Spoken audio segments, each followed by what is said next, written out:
আসসালামু আলাইকুম। আপনার উপর শান্তি বর্ষিত হোক। চলমান ভাইরাল জ্বর পরিস্থিতির মধ্যে দেশের স্বাস্থ্য বিশেষজ্ঞরা বেশি বেশি ভিটামিন সি গ্রহণের পরামর্শ দিচ্ছেন। আমাদের দেশে ভিটামিন সি এর সব থেকে ভালো উৎস হিসেবে ধরা হয় লেবুকে। তাই বলে কি আপনি লেবুর রস গ্রহণের পর লেবুর খোসাকে ফেলে দিচ্ছেন? আপনার স্বাস্থ্য ও ত্বকের জন্য লেবুর খোসা কতটুকু দরকারি তা জানার পর আপনিও এই অভ্যাসটি পরিবর্তন করবেন। মজার ব্যাপার হলো, প্রতিটি লেবুর খোসাই পুষ্টিতে পরিপূর্ণ এবং এটি আপনার রোগ প্রতিরোধের ক্ষমতা বৃদ্ধিতে সাহায্য করতে পারে। আজকে আমরা জানবো লেবুর খোসার পুষ্টিগুণ ও স্বাস্থ্য উপকারিতা সম্পর্কে। আশা করছি পুরো ভিডিও জুড়ে থাকলে আপনারা কিছুটা হলেও উপকৃত হবেন। ভিডিওটি ভালো লাগলে একটি লাইক দিবেন এবং সাবস্ক্রাইব করে আমাদের পাশে থাকবেন। চলুন তবে শুরু করা যাক।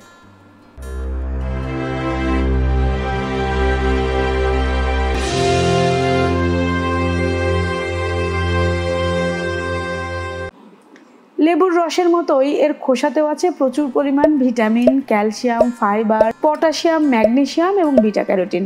বাস্তবতা হলো, লেবুর খোসা এর রসের চেয়ে প্রায় 5 থেকে 10 গুণ বেশি পুষ্টি সরবরাহ করতে পারে।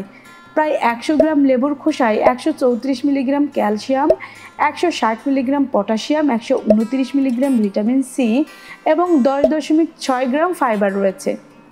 ভিটামিন সি এবং ক্যালসিয়াম আপনার হাড়কে মজবুত করতে এবং হাড়ের স্বাস্থ্যগত উন্নতি ঘটাতে পারে।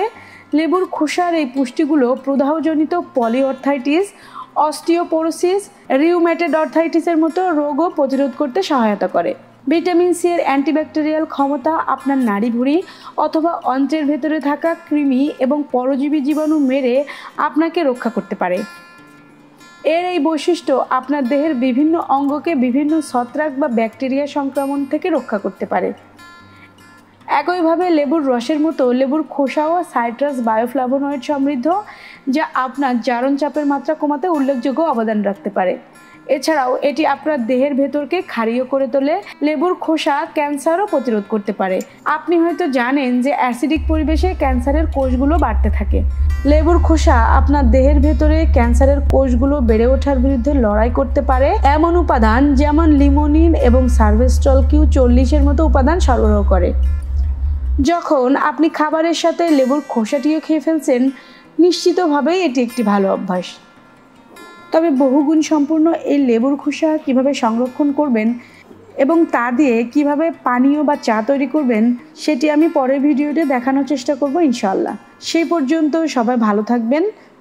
ভিডিওটি ভালো লাগলে একটি লাইক দিবেন এবং সাবস্ক্রাইব করে আমাদের পাশে থাকবেন। ধন্যবাদ সবাইকে। দেখা হবে নতুন ভিডিওতে।